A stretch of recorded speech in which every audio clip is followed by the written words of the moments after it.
Electricity is back on, thank goodness.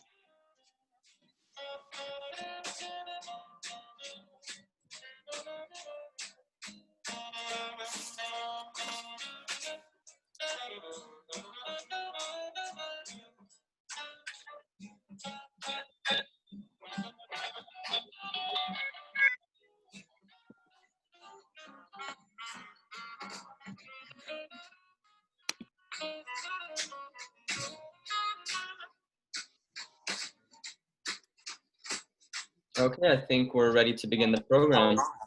And that way we can just continue very slowly to get more youth engaged in these types of activities. Kaya, you had a question? Is there an email or anything coming out for the event? Like one exit? The event. It's on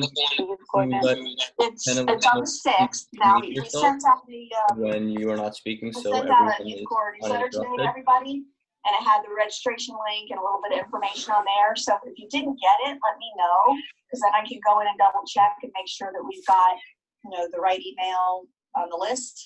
I'll be a little worried if it didn't go through. But it's 5 to 7. Unfortunately, of course, has to be virtual. But the concept is to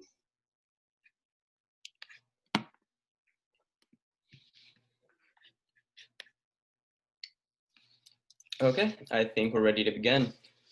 So just wanted tell panelists, please mute after you are done speaking, so the flow is uninterrupted. Okay.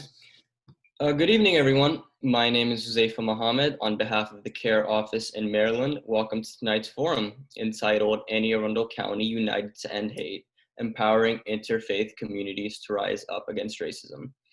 CAIR stands for the Council on American Islamic Relations. Founded in 1994, it's America's largest Muslim civil rights and advocacy organization. I'll be serving as your moderator this evening. We are so glad to welcome you all here. CAIR is proud to host tonight's forum along with our sponsoring organization, the Caucus of African American Leaders, the Anne Arundel County branch of the NAACP, Connecting the Dots Anne Arundel County Indivisible, the Anne Arundel County Muslim Council, and March on Maryland. In partnership with the Office of the Anne Arundel County Executive Stuart Pittman, the Office of the State's Attorney for Anne Arundel County, and the Anne Arundel County Police Department. We have a long lineup of speakers and a limited amount of time for the program, so we will dive right in. To our speakers, we'll be giving a 1-minute signal to begin winding down your remarks, so we have an opportunity to hear from all of our panelists. We'll begin tonight's screening with our first speaker, Zainab Chaudhry, Director of CAIR's office in Maryland. Zainab, I'll give you the floor.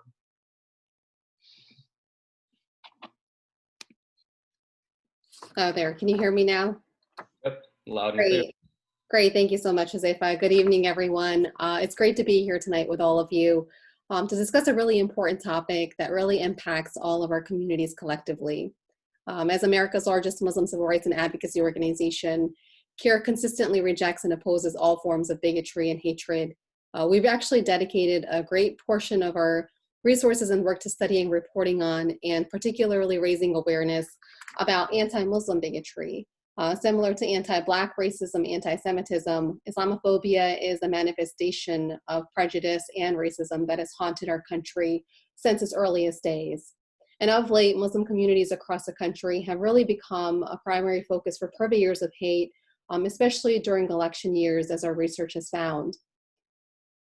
Muslims have historically been involved in numerous movements seeking justice and equity and inclusion, and we strive to ensure social and legal protections for all Americans, inspired by the sacrifices and the ongoing struggles of numerous marginalized racial, ethnic, and religious communities, including Black Americans, Japanese Americans, Jews, and Catholics.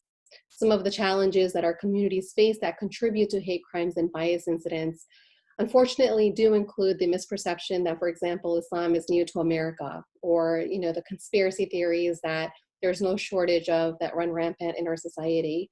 Unfortunately, there are still many Americans who've never met a Muslim before. And of course, we see that reporting within media. And in some cases, although we are fortunate and blessed in Anne Arundel County to have a county executive who exemplifies true leadership by demonstrating, a commitment to diversity and equity for all of their citizens. Unfortunately, in some cases, there are some politicians who also peddle hate as well. And of course, we see the portrayal in Hollywood and pop culture, for example, that also continues to fester and create more divisiveness within our society. Between 2014 to 2019, my organization recorded over 10,000 anti-Muslim bias incidents. And we struggle with miscategorization and underreporting. We know that the actual number of incidents that occur are actually much higher than that. Unfortunately, because of the stigma associated with going public when incidents happen to you, or with the fear of what the possible ramifications could be, many individuals who do suffer from hate bias incidents or endure these kind of situations are reluctant to come forward.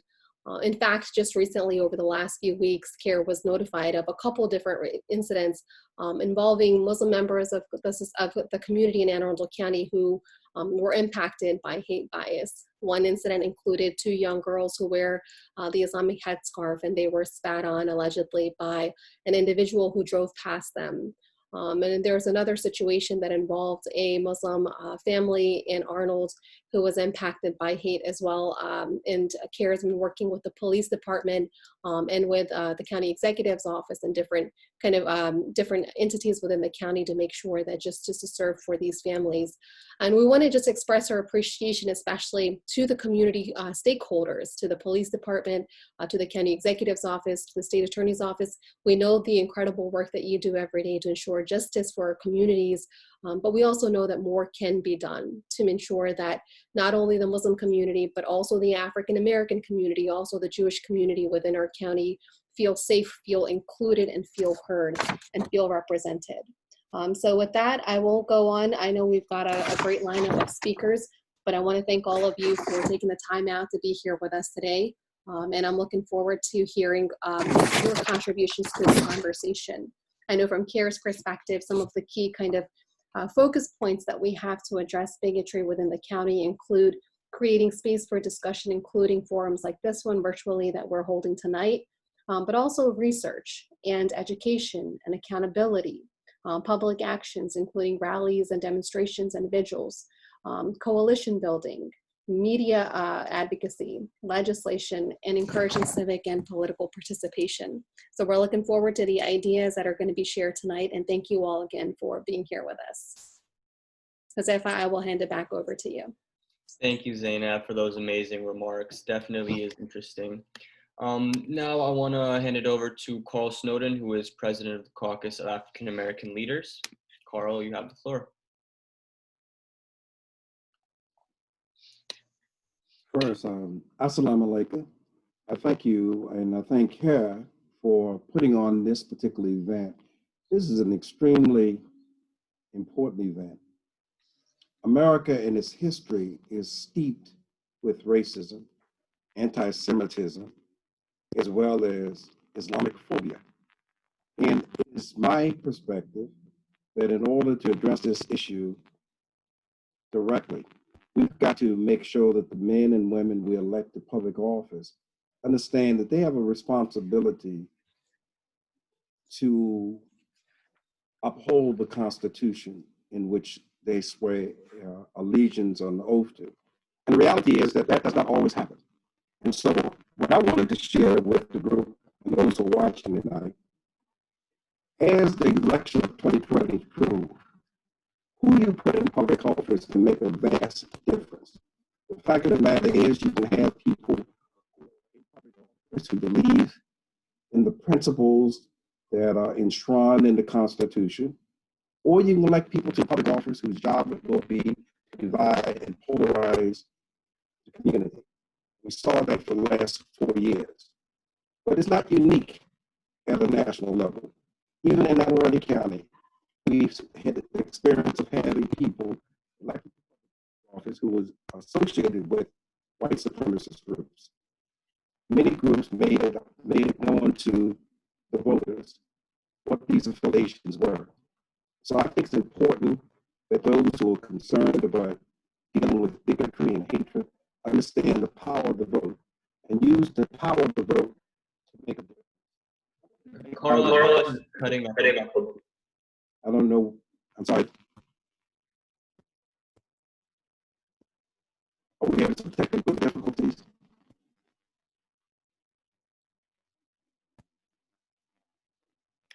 I'm sorry.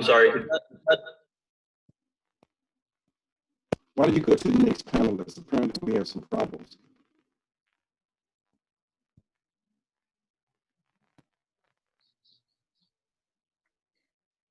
Josefa, we can go to the next panelist and we'll come back to Mr. Snowden.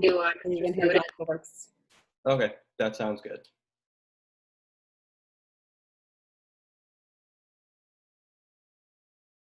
So we'd like to welcome our next speaker, Ms. Jacqueline and also Boone from the NAACP Anne Arundel County branch to please share her remarks. And we'll come back to Mr. Snowden, hopefully when the audio works. Thank you, Sheldry, and thank you for allowing the Anne Arundel County branch of the NAACP to be a part of this town hall meeting. First, let's start with some facts.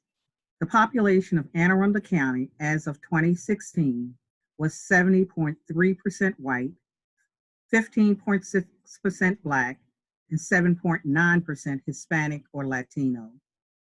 At that time, the median household income of white people was $20,000 greater than Black people and $27,000 greater than Hispanic households. A higher percentage of Black and Hispanic households receive food stamps than white households. Blacks and Latinos are twice as likely to live in poverty as whites. Racism can come in many forms. Those are just a few. The statistics we see in aggregated data often confirm the conscious and unconscious bias that we hold in our thoughts and in our hearts. It starts with indifferences. When we avoid confrontation with family members or friends who make racist jokes or fail to hold employees or colleagues accountable for the racist emails they have forwarded, then we minimize the idea that there is racism, telling people to get over slavery, denying white privilege, saying that we are colorblind, as opposed to recognizing how race plays a role in decision-making. Then we engage in veiled racism ourselves, victim blaming, telling people that we speak English in America. Then we engaged in outright discrimination and sometimes call for violence against groups of people. This insidious dehumanization of non-whites has infected even the youngest children in our community. The most common location for people to report hate bias incidents is in elementary and secondary schools.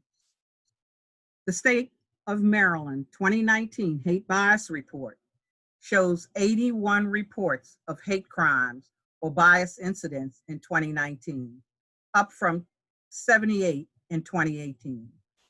This is a legacy of slavery, segregation, and mass incarceration. For decades, the Anne Arundel County branch of the NAACP has been at the forefront of confronting bigotry and ignorance. One of Thurgood Marshall's earliest cases was against the Anne Arundel County schools when Black teachers sued the school system for equal pay. The racial issues that are present in this county cannot be defeated by legislation alone. We must all search deep in ourselves and confront the bigotry and stereotypes that are within us. We must educate ourselves about the history of slavery and segregation in the county. We must be willing to provide an anti-racist leadership that protects Black men and women. We must shed light on the beautiful acts of love and community that Black and brown people engage in every day in an effort to defeat the coronavirus. We must spread a message of hope for young Black and brown people so that they can stop engaging in self-destructive behavior. We must all speak up when we see injustice, particularly when we are not the target of that injustice. Thank you.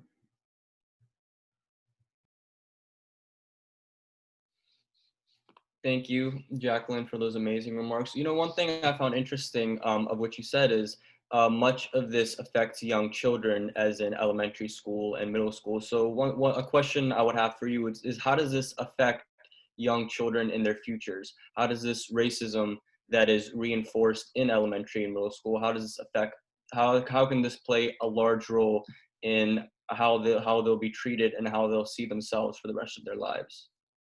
It can impact their mental well-being. It can cause stress for those individuals that in school. It can lead them to believe negative thoughts about themselves. Thank you. Thank you so much for those words. Mr. Snowden, is your audio working now? Before we move to the county executive, we'd like to give you a chance to say your remarks, hopefully, if it's working. I think I'm still having some difficulty. Move to the county executive, please. It seems to be coming through clearly now.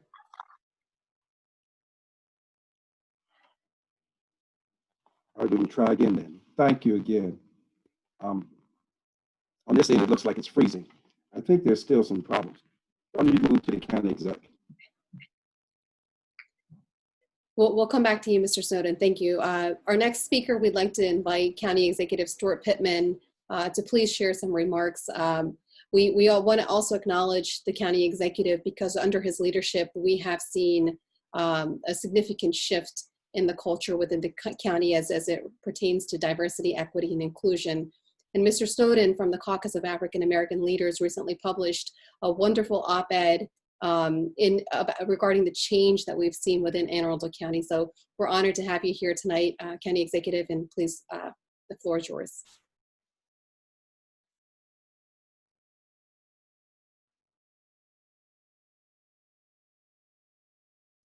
If you could please unmute yourself. Still haven't gotten that down. Well, thank you for organizing this forum. This is important. It's important to speak up. And while it's true that our administration has done work to try to end hate and bigotry in this county, it's clearly the work is not done. If the work were done, then the incident that happened in Glen Burnie that I was told about recently with two teenage girls, one of whom it was her first time wearing hijab, being spat on in a parking lot by a couple of people who were clearly doing it out of hate and bigotry, would not have happened. And multiple instances that probably just about everybody who wears hijab or in any other way is people for some reason think is Muslim or the Islamic faith, have experienced instances in this county. Some parts of the county worse than others, that need to stop. And the numbers of hate bias incidents were a wake-up call for us last year when the report came out. The fact that Montgomery has a few more than us is not a reason to celebrate. Per capita, I think we still have more than they do. But that's not even the point. The point is that it happens at all, and that attitudes need to change. And as you said in the beginning, there are a lot of people in this county who have never met a Muslim person and never gotten to know a Muslim person. And in their mind, they don't think about people. They think about whatever media source they watch is telling them, whatever they've been told and they believe. So we have to re-educate, and it's hard work. So, I mean, I don't want to just sit up here and talk about accomplishments, but it probably is worth noting some of these things for people to reflect on, to know where we stand and how far we still have to go. When those numbers came out, the Human Relations Commission, which had recently been reconstituted in the county, is now in the county charter and has a bill strengthening it, organized a hate bias forum at the community college on February 20th. And it was very well attended and very impactful.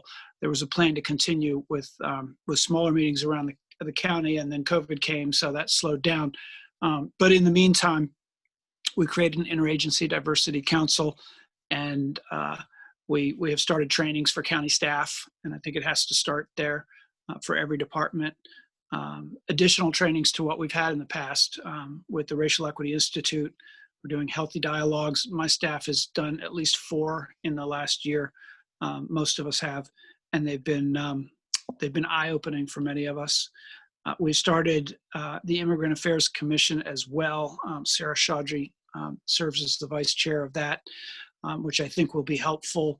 And another group that we started that I find really important is the Youth Advisory Council and the Youth Corps, that is the larger group that goes alongside of that. And that, I bring that up in this meeting because young people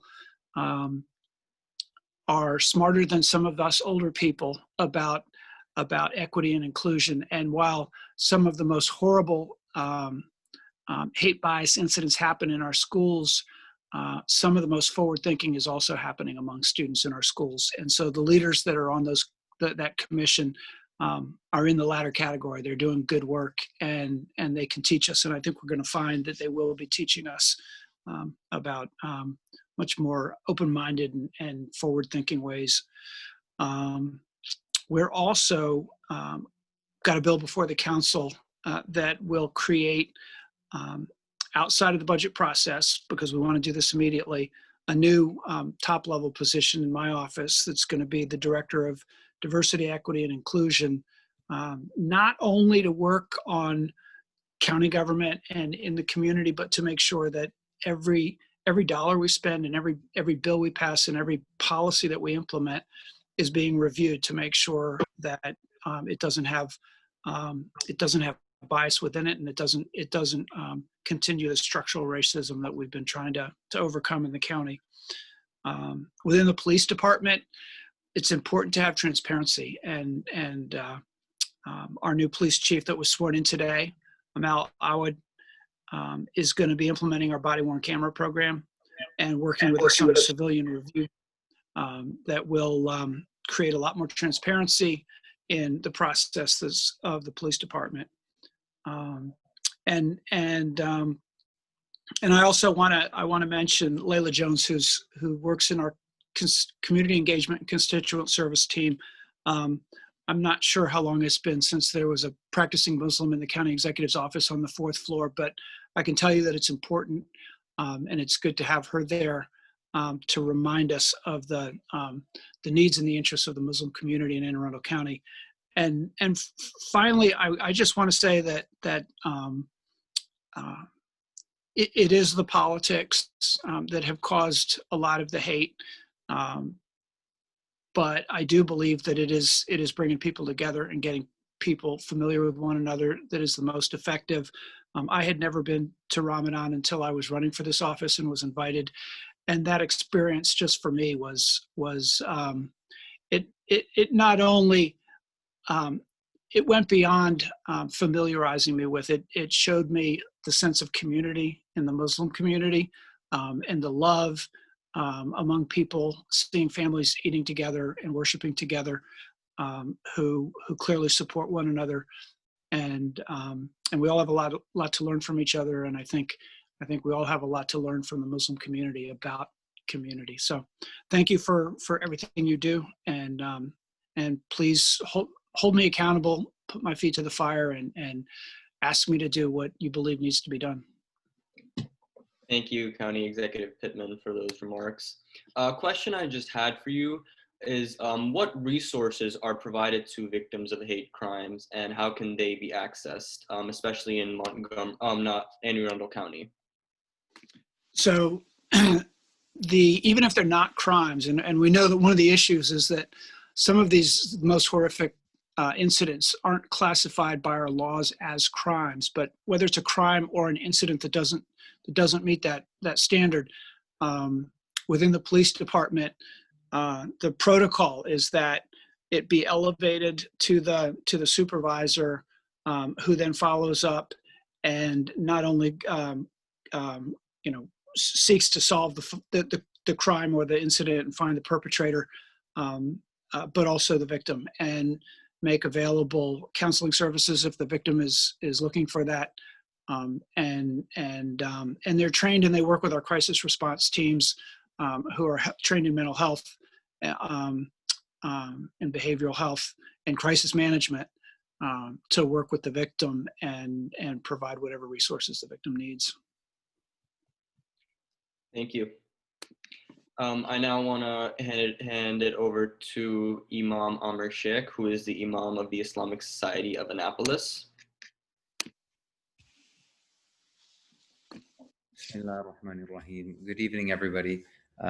In the name of God, the best of guardians, the best of honors, the ever-living, the most generous of providers,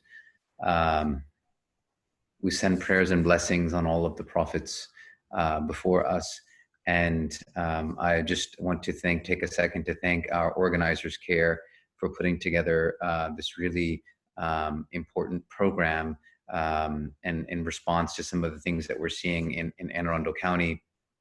Being the Imam here for the Islamic Society of Annapolis, it's really difficult for us to see, and this is something that is, of course, happening not just in our county, but throughout America. This I feel like it's a rise of hate, and it's some of the things that we could have never imagined we're seeing today. Even our own houses of worship being violated, and the insecurity that people feel. But with that said, it's also so encouraging to see so many of our community leaders, Muslim and non-Muslim, both those who work for the county and those who are involved in our houses of worship, coming together to combat this. And just wanted to remind everybody that, although the seeds of hate have been planted in our soil, you really need to have a certain environment for those seeds to grow.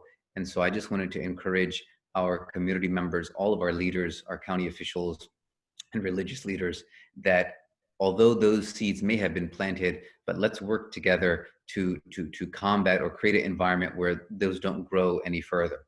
And again, I think our county executive is doing a superb job. I heard him talking about things like education and laws and coalitions, and those are probably fundamental things that we need to come together to work on. So thank you again for having me, and I look forward to being a part of a team as we work together to solve this challenge in front of us. Thank you, Imam.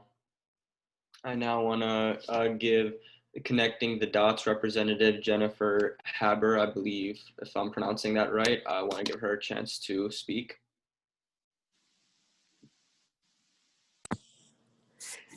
Thank you so much for inviting me and Connecting the Dots to join you. We are truly honored to participate in this incredibly important event. My name is Jennifer Haber, and I co-chair Connecting the Dots with Monica Lindsay. We are a diverse coalition of grassroots activists that are deeply committed to racial and social justice and equity and action. We are really disappointed, to say the least, about the increase in hate and bias in Anne Arundel County after last year's already deplorable numbers. And we are also grateful and give a major shout out to County Executive Pittman for all of the work he's doing, and know that we all need to be part, each of us individual citizens of Anne Arundel County need to be a part of the solution as well. As Connecting the Dots, we are committed to the relentless pursuit of educating people about the truth of our American history as a way to understand the current state of affairs, and with the hope of educating as many people of all ages as possible so that people can clearly see the connections from all of our past horrors, marginalization, and discrimination wrought upon Black people and people of color by our institutions that are run by white people and white individuals, and make those connections to the current day atrocities, inequalities, and prejudice. And our hope is that bringing to the light the truth, we can have reconciliation, true justice for all, peace, and reparations. Some of the things that Connecting the Dots is so proud to have accomplished: we partnered with the Equal Justice Initiative, the Maryland Lynching Memorial Project, the Pittman administration, and the Buckley administration to bring the first historical marker to Annapolis. You can find it right across from the Arundel Center. It memorializes the 5 men that were lynched in Anne Arundel County. The Equal Justice Initiative does all kinds of incredible work, but one of the things they do is try to educate people about our past, and one of their major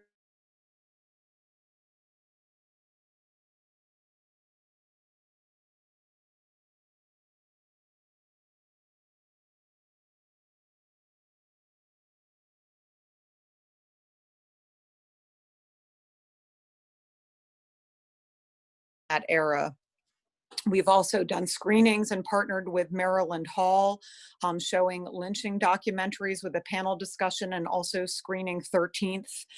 We most recently screened Ashes to Ashes, which is a documentary about Winfred Rembert, the only living survivor of a lynching. And we were so proud to have Mr. Rembert and Dr. Shirley Jackson Whitaker and the filmmaker join us, and we cannot recommend seeing that enough. All you need to do is Google Ashes to Ashes and you'll find it. And we also were instrumental in bringing about the conference last year that was held by the County Executive Pittman's administration at AACC. What do we want to do, and what do we want everybody to do?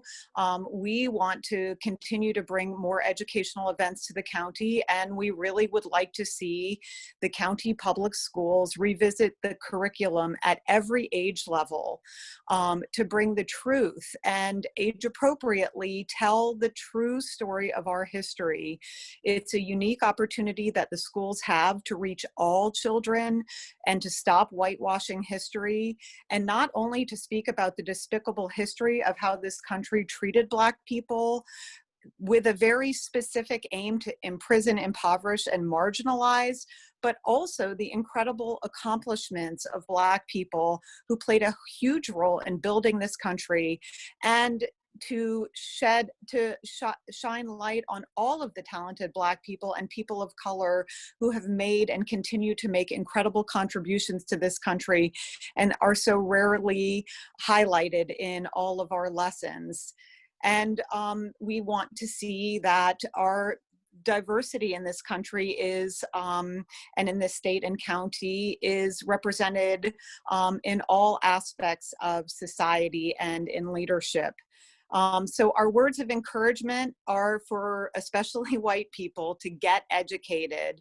There are unbelievable numbers of resources available to learn about history. There's podcasts and films and poetry to learn about white privilege and fragility. And we encourage people that as you're learning, talk to your friends and family about what you're learning. And then once you do learn, you must join us or one of these incredible organizations that are combating hate and bias towards so many different groups of people. There's just no excuse, and there's no time to sit still. We don't need to reinvent the wheel. People of color have been showing us the way and calling for change for hundreds of years. We need to join, and we need to fight for equity and fairness in all areas. And we need every person, and we need people to show up, and we need them to be relentless, and we need them to fight for substantive and permanent reform. And you are most encouraged to join us at Connecting the Dots. We meet monthly, and you can find us on Facebook. And thank you so much for this opportunity.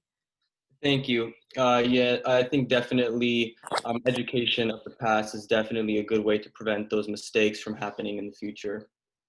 I now want to introduce Major Goodwin, who is representing the Anne Arundel County Police Department. Hi, good evening. Thank you so much for having me. These types of forums are extremely important.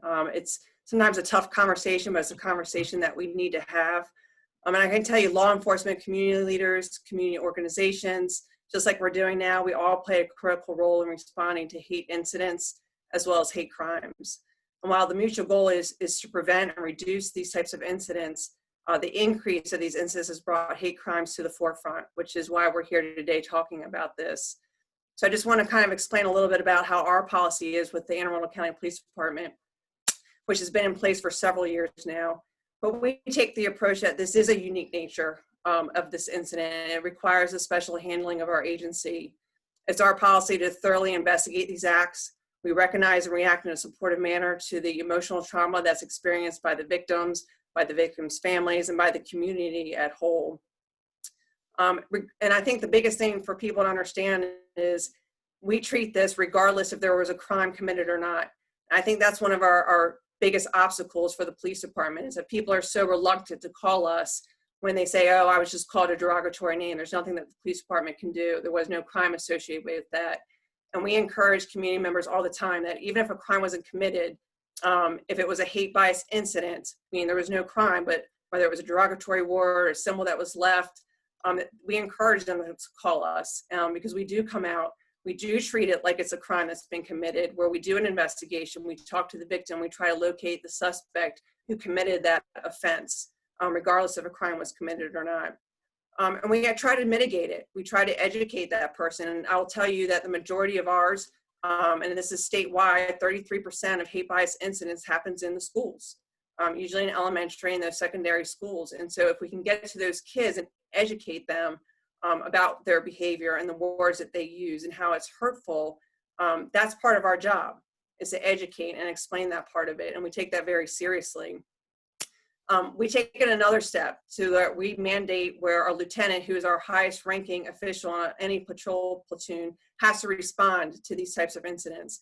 There's very few crimes where they have to respond to an actual scene, like a homicide, a barricade. A hate bias incident or hate bias crime is one of those incidents, calls for service, that a lieutenant has to respond to ensure that the victim is being provided resources that they might need, whether it's mobile crisis that we come out, whether we try to link them up if it's a neighbor dispute, with our Anne Arundel County conflict resolution for mediation, which we work very closely with them. But we treat it just as we do a crime. We really want to get to the source of it and try to alleviate it, to try to deter people from doing that again. So we take it very seriously. Like I said, we take an actual police report, whether it's a hate bias crime or a hate bias incident. Not every agency does that. Sometimes they'll only take an actual police report if it involves a crime as well. We do it even if it's just an incident, meaning that there's not going to be any criminal charges, but we want to document it. And I think that's what's really important, is that data part. And we are very transparent, which is why our numbers are high, because we're transparent with what we see. We report both hate crimes and hate incidents. When we do that and we start tracking our data, it helps us recognize what areas we need to focus our concerns in and where we need to put our resources. It's to inform the stakeholders in that community that there's an issue there and we need to address it together. And it can't just be the police department doing it. It can't just be the state's attorney's office doing it. It's community leaders, it's community members, it's everybody involved in that community that needs to do it.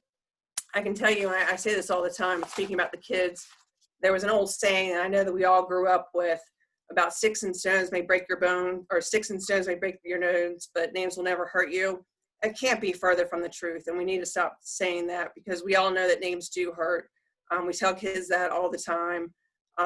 It's no different than any other domestic violence. When you talk to a victim of domestic violence, they'll tell you firsthand that they rather have that physical abuse because the pain goes away. But when that emotional trauma sets in, that's something that never goes away. And the same, it's no different than with hate bias incidents.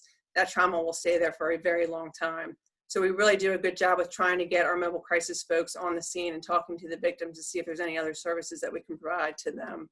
So we do take it seriously. And the other thing I always stress with these kind of forums is the enforcement of laws is such a small role that our department plays. It's really a small part that police officers do. We're a service provider.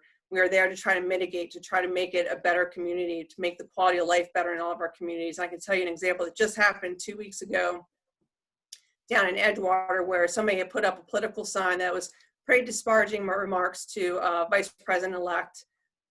It wasn't anything criminal. It was protected under freedom of speech, but it was offensive towards a lot of the community members. And they called the police saying, what can we do about it?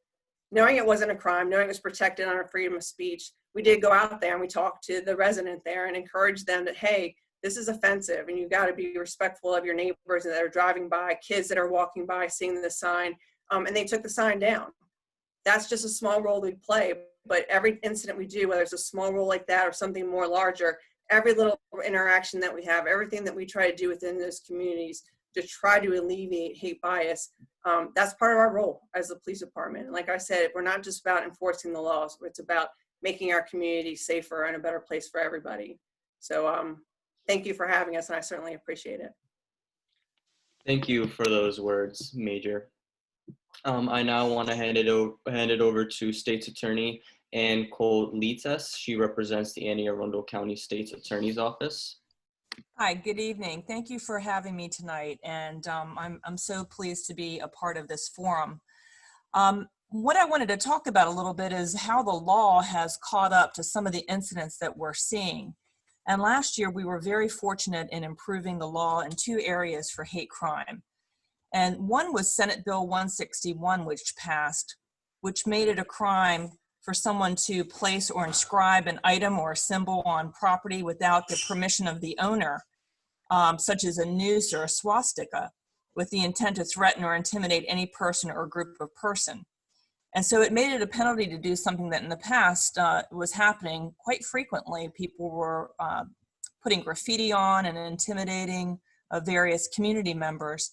And so there is a freedom of speech to use these kinds of symbols and language. So it was very tricky to be able to deal with that issue with First Amendment and free speech. But what our legislature was able to do was not impose a restriction for any speech, but to make sure that nobody would do this without getting permission first. And obviously no one's going to give somebody permission to put hate graffiti on public or private property. So it's a way to send the message that we're not going to tolerate this kind of behavior. And the other bill that passed was Lieutenant Collins law.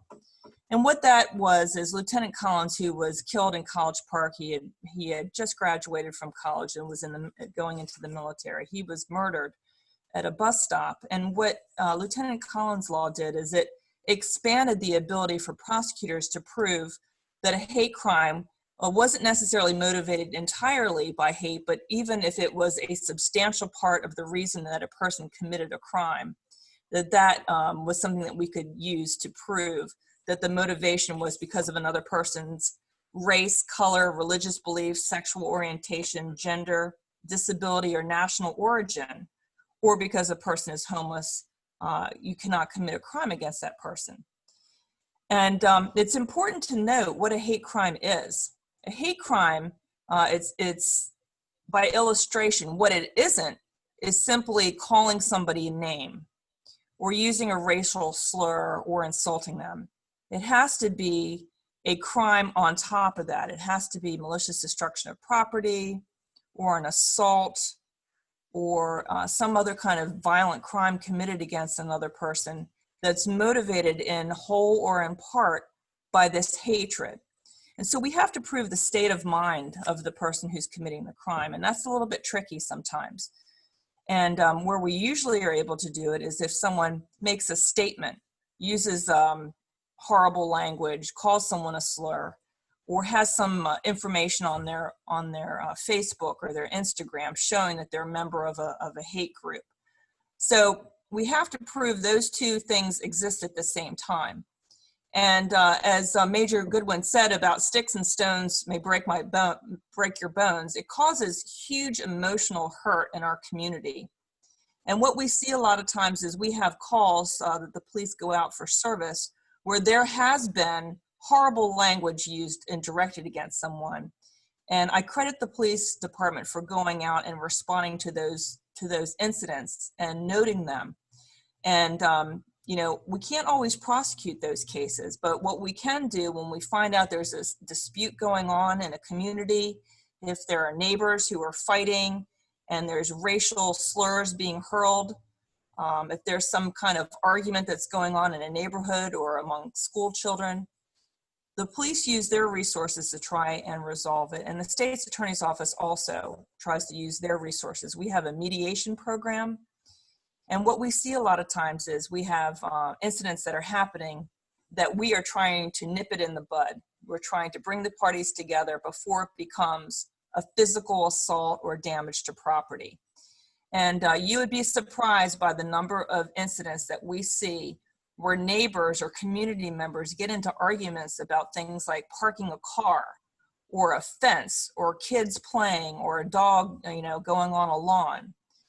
That starts out as a normal neighborhood or neighbor to neighbor problem. And then someone starts calling horrible racial slurs against somebody because they're angry. And the devastation that we see in communities when that starts happening neighbor to neighbor is very, very real. I wanted to talk a little bit also about the serious nature. You heard from Major Goodwin how seriously the police department takes these matters, and the state's attorney's office does as well. We have our deputy state's attorneys review all hate bias incidents and crimes here in the county. And we have someone in our juvenile division who reviews those as well, because as you've heard, we see a lot of these incidents in the school. And we try our best to, if we can prosecute, we do. And if we can't prosecute, we try and get the parties in to resolve the issue so that they won't come to blows, so that they won't end up in court with someone charged with a crime or someone else injured or in the hospital, to try and resolve the issue as best we can. I think it's important to note that these numbers are very shocking when we see these reports, and we think that there's this terrible hate bias explosion in Anne Arundel County, worse than other counties. But I think you're also seeing the commitment from the police department. These numbers reflect that they are going out and responding, and they are writing reports, and they are keeping statistics, so that when they have 80 or so calls in a year, they're finding that maybe 75 of them are hate bias incidents, and maybe 9 or 10 of them are actual hate bias crimes. So it's still shocking numbers, and it tells us that we must do something. We must intervene, and we must change the dialogue. We must change the treatment of citizen against citizen, and especially intervene in our schools. We just can't tolerate it as a society. But not all of these incidents rise to the level of being a crime. Right now, we have 7 cases in the state's attorney's office that are being prosecuted as hate bias crimes. 6 of them are in the district court, and 1 of them is in the circuit court. And I'm currently aware of at least 2 that are under investigation right now with the police department and the state's attorney's office. And we're working very closely with the police department, making sure that all the witnesses to these incidents are being interviewed and all evidence is being gathered. So I'm very happy of our relationship with the police department investigating these cases, and for us helping out where we can. I'm committed to prosecuting these cases where we can, but again, it is very, very difficult under the law to prove that someone was motivated by hate. The law's gotten better for us, but it's still not a perfect situation. But thank you very much. Thank you. I definitely think it's important for us to have a legal perspective on issues such as racism. And I also think that what you said about we can't tolerate it as a society, that's completely correct. We cannot tolerate issues like this as a society. Mhm. Thank you for those words. Thank I you. would now like to give Emma, I think it's Buckman, I apologize if I pronounced that wrong, from the Arundel County Indivisible and March on Maryland. Hi, thank you so much for having me. I'm honored to be here, part of this conversation with these amazing panelists. I'm filling in for Yasmin Jameson tonight. Her shoes are way too big for me to fill, but I'll try. So my name is Emma Buckman. I'm the Deputy Director of March on Maryland, and I'm also a member of Arundel County Indivisible. I'll just sort of launch right into my thoughts, which was that I think that the prevalence of racism in Anne Arundel County is obvious based on the hate bias reports of at least the past 2 years, as well as what's been demonstrated across the country.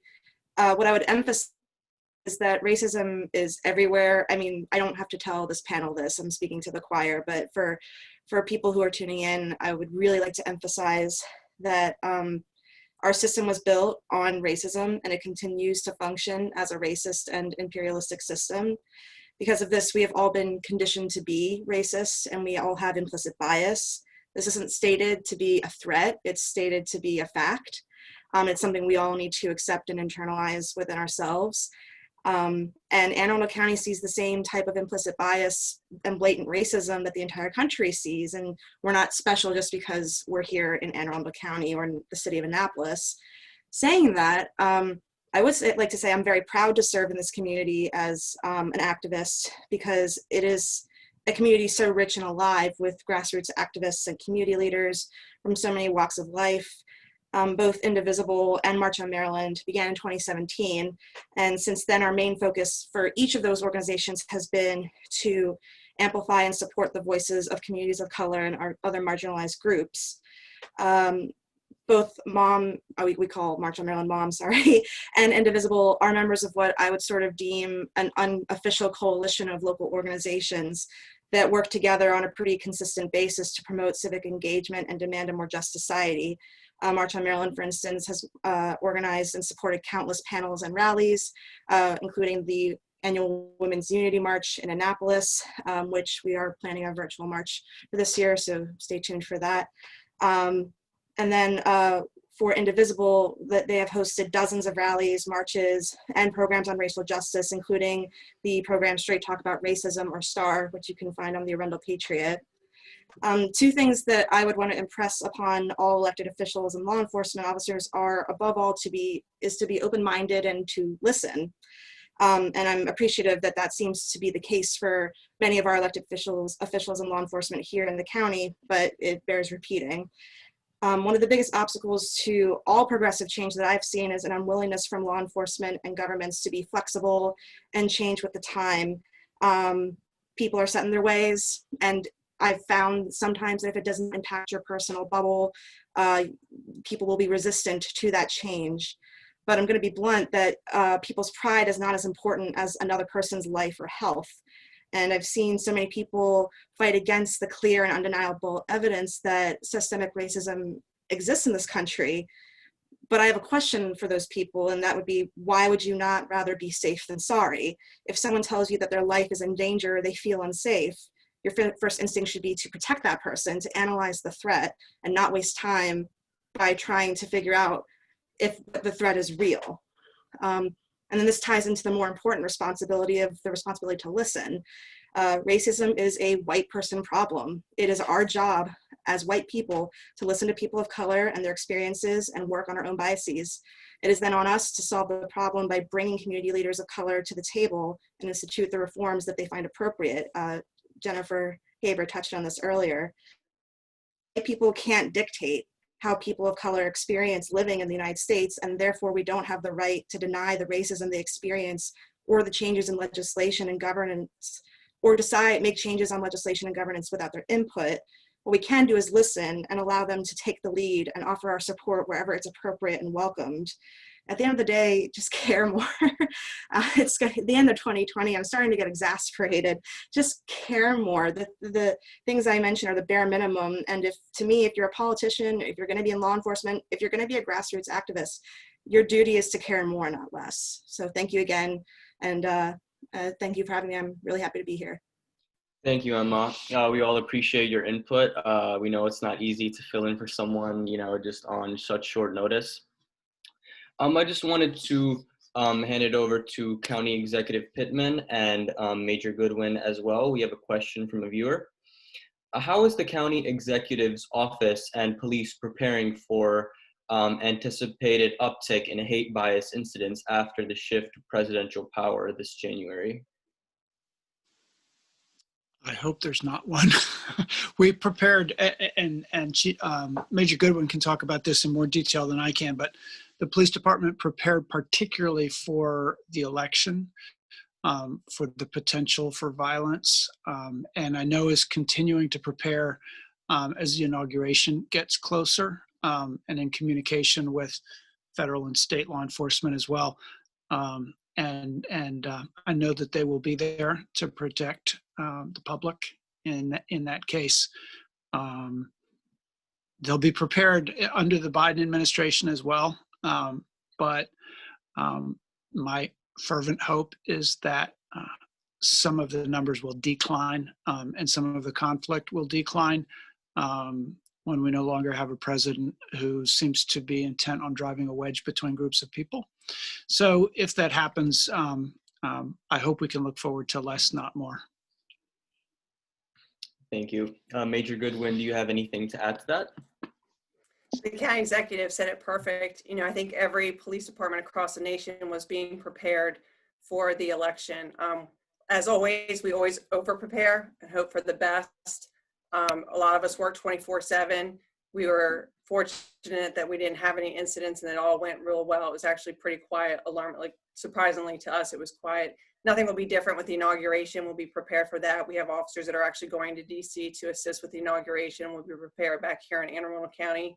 We're intelligence driven. That's how we run most of our operations. We're always prepared for any spontaneous event that pops up. That's what our training is for. With something like this where it's planned, we know dates, we know it's coming, we have the luxury of planning for it, so we're well prepared for anything that might come up on the horizon. But like I said, we're intelligence driven and we usually operate under the intelligence that we receive. But as the county executive said, I hope this is all behind us and we can move forward in a positive manner. Thank you. And hopefully we can move positively in the future. We also have some youth leaders joining us today. I also want to give them a chance to say their remarks. So our first youth leader, Tara Kim. Hello. So my name is Tara Kim. I'm a junior in high school. I'm the current chairperson for the Youth Advisory Council.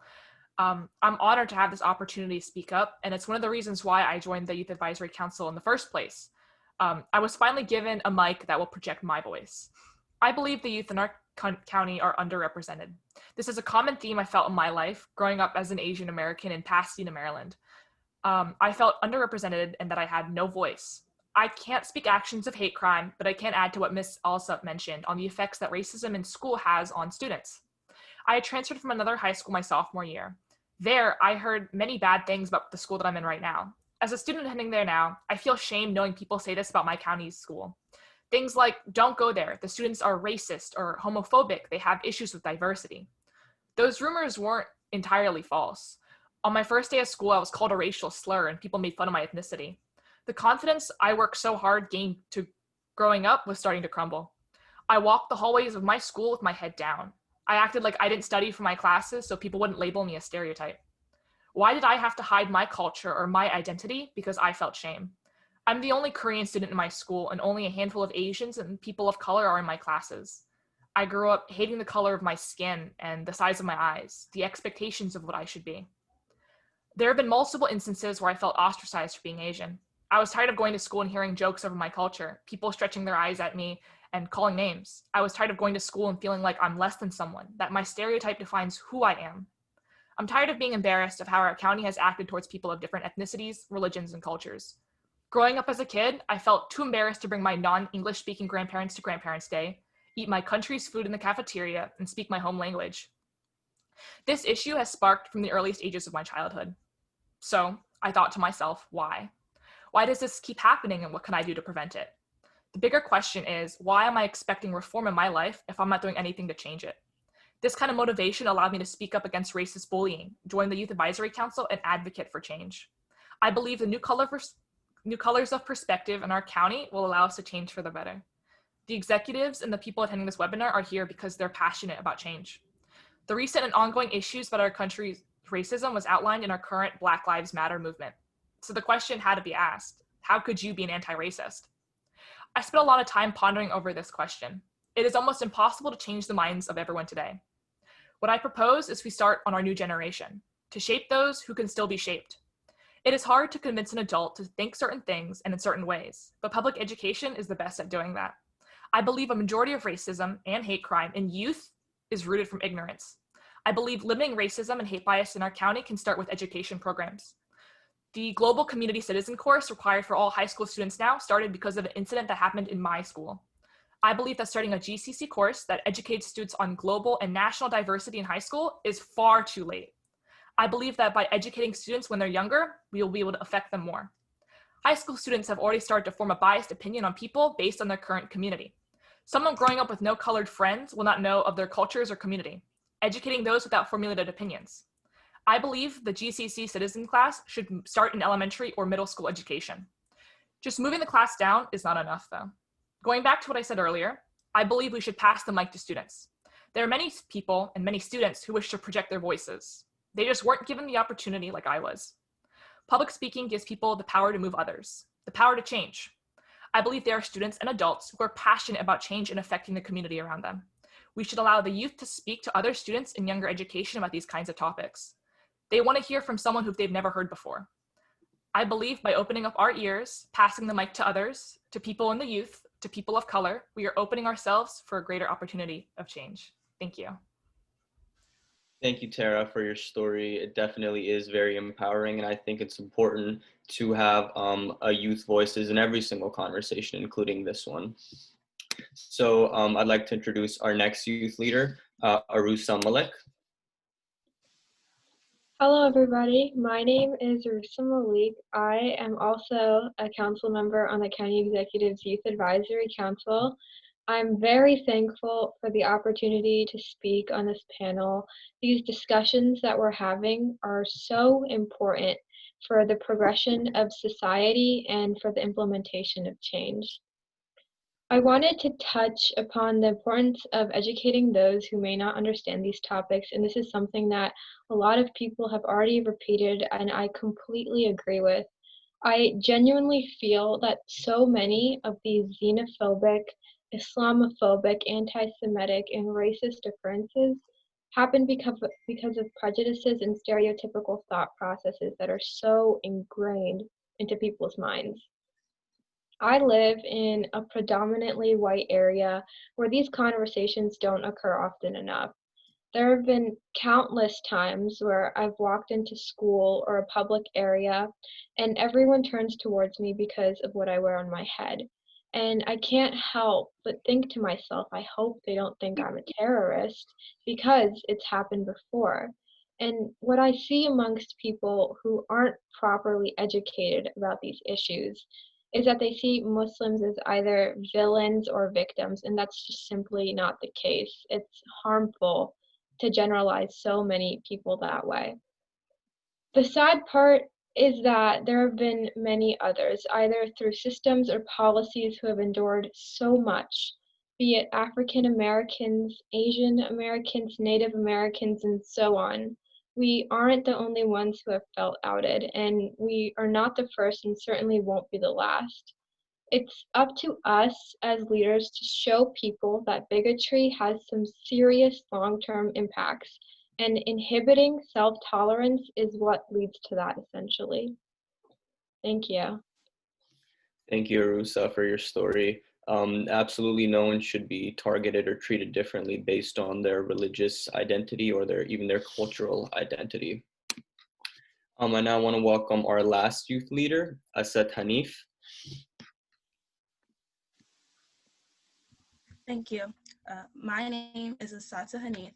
I'm a junior at Chesapeake Science Point Public Charter School, a member of the Arundel County Youth Advisory Council, a member of the NAACP Youth and College Division, the vice president of my school's Black Student Union, as well as an alumni of the ACLU's Advocacy Institute. Ladies and gentlemen, I would like to present you all with the number 380. According to Maryland's 2019 bias report, there were 380 reported cases. As Ms. Aldup stated, approximately 80 of these cases were in Anne Arundel County and 24% age. We have a serious problem. There are minors who believe it is okay to display hate and target others for who they are. I was in 2nd grade when I first experienced hate because of my Blackness. As an African-American Muslim girl, my intersectionality opens the door for multiple forms of discrimination and hate bias. The darkness of my skin and the appearance of my hijab can be a trigger for anyone who seeks to incite hate or harm. My peers that live in Anne Arundel County have also experienced hate because of their race, ethnicity, ancestry, and/or religion. This year for my science project, I am researching the race-related viewpoints of my peers. Many share experiences of harassment, such as being called a terrorist and being prohibited from participating in certain activities. This has led to some of the targeted individuals expressing self-hate. They struggle with positive self-image, desiring a more Eurocentric appearance, preferring to hide their religious or ethnic traditions, fearing criticism and public humiliation. This harmless joking that many survey participants face negatively affected them on a daily basis. We can no longer ignore this problem. Students should not be targets of hate crimes in school. Schools must be a safe space for learning. I believe expressing ideas of anti-racism to children at an early age and continuing throughout secondary education will prove beneficial. It is important that youth are presented with a more global human history that is inclusive, eliminating Eurocentric values as the standard. Teachers and administrators must provide lessons and discussions that address these concerns. To end this epidemic of hate bias, we must enter the hearts of children and adolescents. Subjects like police brutality, hate crimes, systemic racism, stereotypes, discrimination, and bias must be presented as societal problems, or they will not be treated as such. The lack of knowledge and empathy towards others allows people to treat these incidents as inconsequential. Swastikas and nooses are not funny. Genocide and murder will never be tolerable punchlines. Spreading hate because of someone's social identity is never acceptable. Those who do not learn history are doomed to repeat it. Until everyone believes and understands the harm, the hate biases will continue to occur. It is mandatory that we teach children correct history and discuss the pain that marginalized groups have experienced. Being able to acknowledge and accept the experiences of others will lead to closing the doors of hate biases while opening the mind to recognition and understanding. We must break the cycle.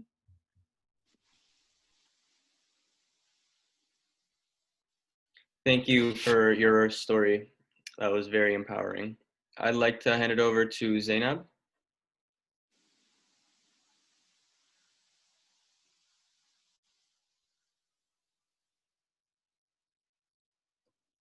I apologize, I keep forgetting to unmute. Thank you, Josefa. At this point, I really just want to interject here and thank all of our youth leaders for their courage in coming forward and sharing their narrative. And the reason why I particularly want to do that is because CAIR's research shows that Muslim children, Muslim students are bullied at up to twice the national average of other students across the country in public schools. And it takes a lot of courage to be able to come forward, to share your stories, to speak your truth, especially in a political climate where you might not necessarily feel supported. I know from the county executive's office, you have support. I know that there's a lot of different grassroots organizations in the county as well who are committed to making sure that your voices are amplified. And organizations like CAIR will also be there to make sure that you are able to publicize your narrative in the way that you feel comfortable. So thank you for coming forward. Josefa, I'll hand it back to you. Thank you, Zainab. I now want to bring us back to our panelists. I now want to introduce Chad Jones, who represents the Anne Arundel County Muslim Council. So I'll give him a chance to give his remarks. Thanks, Josefa. Thank you, Sister Zainab and CAIR for bringing us all together and allowing the Anne Arundel County Muslim Council to come and speak today. Madam State Attorney, Mr. County Executive, thank you also, as well as the panelists. I was very happy to hear from your Youth Advisory Council. as they come through and teach us, because I agree with Tara. In a lot of ways, it is going to be the youth that's going to fix what we broke. And by when I say we, I'm talking about me, as Ms. Alsup and Ms. Haber brought up. I understand the irony of a white, middle-class, middle-aged, centrist dude coming up here talking about the impacts of racial injustice. But I also think it's important, because I think if more people like me actually got up and talked about these issues, that's where change is really going to start to happen. So I really appreciate the opportunity to do that on behalf of the council and the thousands of Muslims that live here in Anne Arundel County. But I also think it's important because since I converted to Islam 20 years ago, I've also seen injustice, or at least lived through it. 20 years ago as a private in the Army, right after 9/11, my wife could not leave the military base that we were stationed at because she had brown skin, and it was a threat for her to go out.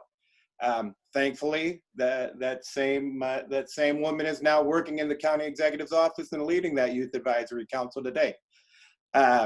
But as moving forward, living here, I've been an Anne Arundel County resident for 12 years.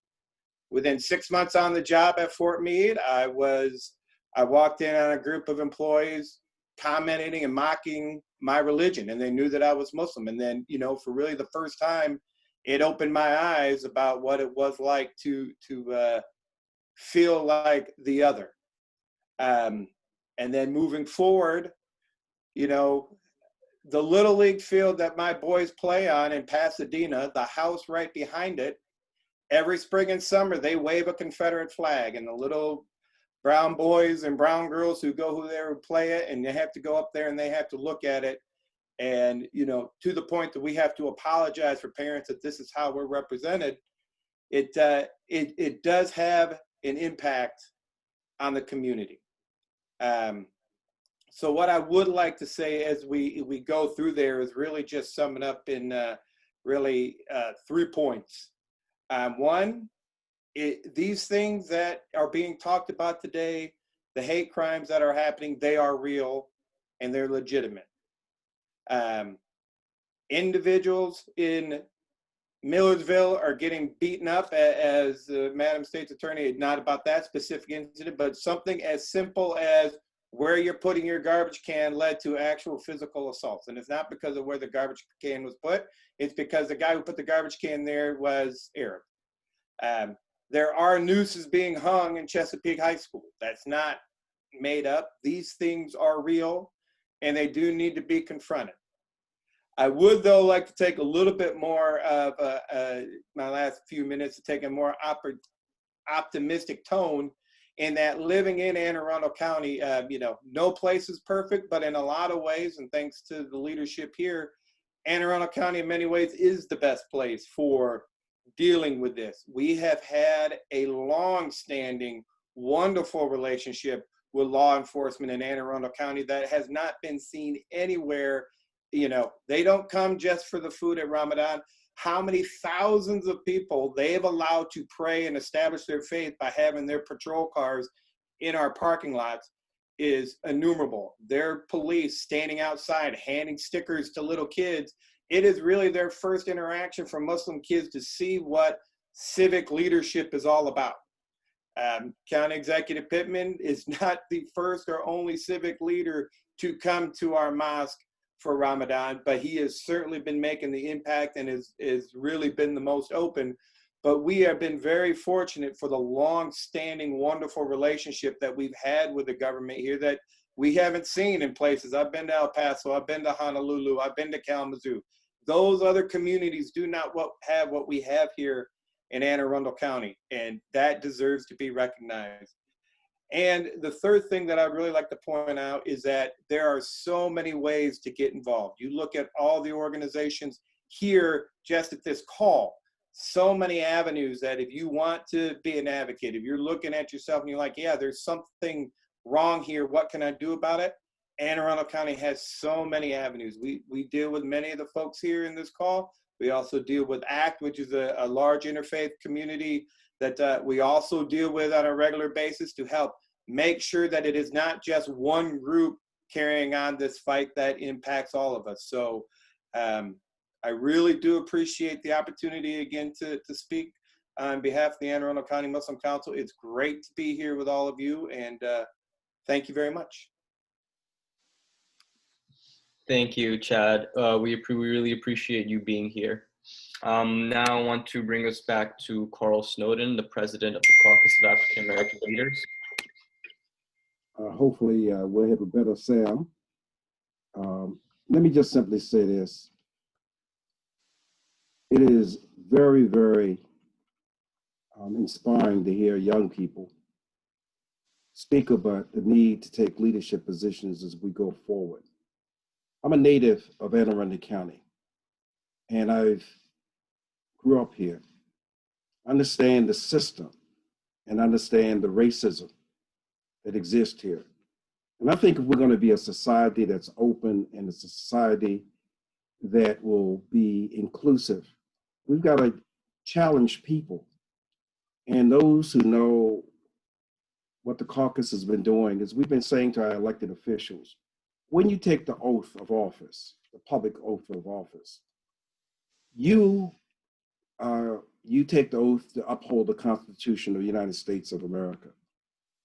You take the oath to say that you will protect and defend all citizens. And the fact of the matter is that has not been the case. It's not been the case for this nation, and it's not been the case for Anne Arundel County. We've seen too many instances where people have been the victims of racism. And quite frankly, our elected officials do not speak out. They're not as forceful. We have some exceptions. The county executive has made bold statements and have spoken out against racism. But he's an aberration. It's not what the majority of elected officials do in Anne Arundel County. And I think one of the things we who are interested in creating a society that's inclusive have to do is to organize and energize people to make it very clear that when an elected official participates in racism, we call them out. Not only do we call them out, but we go a step further. We work to remove them from public office. It's very important that the people who occupy positions of influence and authority set the example, that they become the model. The fact of the matter is that Donald Trump has created a great deal of division in this country, but he was not the person who started that division. That division's been here a long time. What he's merely done is exacerbate the particular division that exists. So whether it's gays and lesbians who are being attacked, whether it's Muslims or Jews who are being attacked, whether it's blacks or women, we have to be very clear that all acts of bias, all acts of racism must be addressed directly and forthrightly. And I want to just end with two particular comments. As we approach celebrating the birthday of Martin Luther King Jr., one of the things that Dr. King was very, very clear on, that in order to be able to change society, we have to have people who are committed to the better of our angels, the best angels within us. These are people who must be committed to moving America forward. We have a choice in the nation. We can either make America better or we can make it more bitter. And Dr. King argued that we must make it better. Now, Malcolm X is probably one of the most prominent Muslims that I had the great privilege of learning from. Malcolm X said something that was very fundamental, and it's something that I think is appropriate to say at this moment. Malcolm X says, when you take a mirror, which is what history is, and you look at the mirror and you see what's in the mirror, it's like looking at history. There's nothing we can do to change the past. What has happened, but we can affect the future. I was so delighted to see so many young people, multiracial groups throughout Anne Arundel County marching during the Black Lives Matters movement. But what we now realize is that you need to move from protest to progress. There is legislation that is pending that will help improve the Black lives of citizens. There is a bill that's pending before the Maryland General Assembly, and I would encourage people who are interested in seeing better working relationship between the police and the community to support that legislation that will be coming up in the Maryland General Assembly. We should also, as a community, be willing to hold these dialogues and these discussions. I want to again thank CAIR for bringing us together to have a group of people from various walks of life discuss the issues that are confronting Anne Arundel County. 2 years from now, merely 2 years from now, we'll be in a position to see whether or not our elected officials have made a difference. Elections is about a referendum on what people do or don't do. And I think it's very important for us to begin to educate people on what they as citizens can do to help change the course of the nation. And one of the things I am convinced is that it's important that we elect to public office men and women who are committed to an idea, a very simple but profound idea. And that idea is that every citizen, regardless of his or her sexual orientation, their religion, their race, or their color, are to be respected and treated with the dignity of a human being. That's all we want to see America do for all citizens. And until we get elected officials who are committed to that very simple but profound proposition, 20 years from now, a new group of panelists will be here discussing the same issue. Thank you for this opportunity to provide some commentary. Thank you, Carl, for those remarks. I believe everyone has had a chance to speak, so I just want to thank all the panelists. I want to thank the audience, and I want to thank all the youth leaders for tuning in and being a part of this conversation. As a final wrap up, I would just like to ask all panelists to share one message of optimism. You know, after a tough year and as we are going into the new year, one message of optimism you would like to share with the audience. And I would like to start with County Executive Pittman.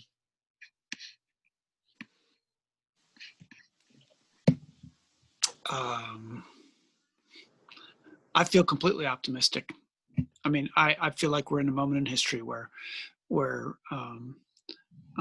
change has to happen, and I think the stars are aligned to make it happen as long as we all act, and I think we will. So, thank you. I would now like to ask Major Goodwin to deliver one message of optimism. I too am feeling really optimistic, especially putting 2020 behind us. It's been quite a year. I think 2021 is going to be a new beginning. And I'll stand by this, that I think working together, law enforcement, community leaders, community members, we can become stronger than hate. Hopefully, definitely. Zainab, I would now like to ask you. I think one of the key kind of analogies that I always share with young people is that right now, as we're dealing with so many different challenges and struggles, you know, it can seem really overwhelming at times. And I always remind young people especially, right, a diamond is just a piece of coal. It starts off as a piece of coal that comes under intense heat and pressure. And right now, our communities are going through that refining process. And even though it can seem overwhelming at times, we will get through this and we will emerge stronger and more united. And as long as we continue to keep our focus on what our end goal is, which is to strengthen our communities and to create diversity and inclusivity for all of our diverse communities, then we have hope. We have hope. Thank you. Thank you. Carl, I would now like to ask you to deliver one message of optimism. One would you like to share with the audience? I'm very optimistic. I would ask people to join with me on a day that I think will come very soon, not soon enough, but on January 20th, 2021 at 12 noon, some new leaders will take the oath of office. One will happen to have been a white man who was the vice president under a Black man, who has now selected a Black woman to be his vice president. I think on that day, when those two individuals take the oath of office, it will create a new sense of possibilities for America. And for young people who will be watching that day, they will see history in the making. Never before in the history of this nation have we seen a Black woman rise to the position of being a vice president. Never before in the history of this nation have we seen a white man who once was the vice president under a Black man take a leadership position. I think the future is pregnant with potential, and I'm very optimistic that together we can help make America a better nation and not a bitter one. Thank you. Now I would like to ask Anne Arundel County State's Attorney and Cole Lightus. I think people are speaking up and speaking out about things now, about topics, when in the past we were afraid to speak up. We're, especially young people, we're not content to just be happy with the way things are, and I think that's very important.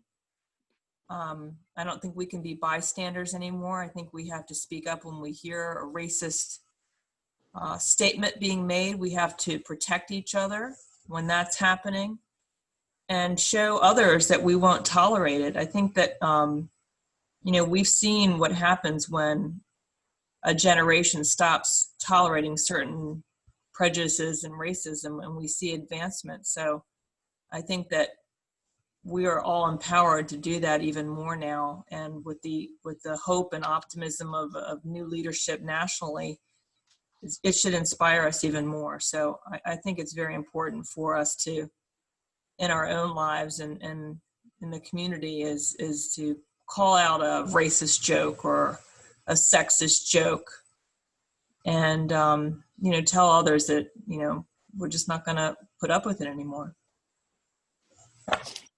Thank you. Now I want to ask Chad Jones. Yeah, I'm not nearly as blind as my father, and inshallah, my kids will see much clearer than me. Thank you. Thank you.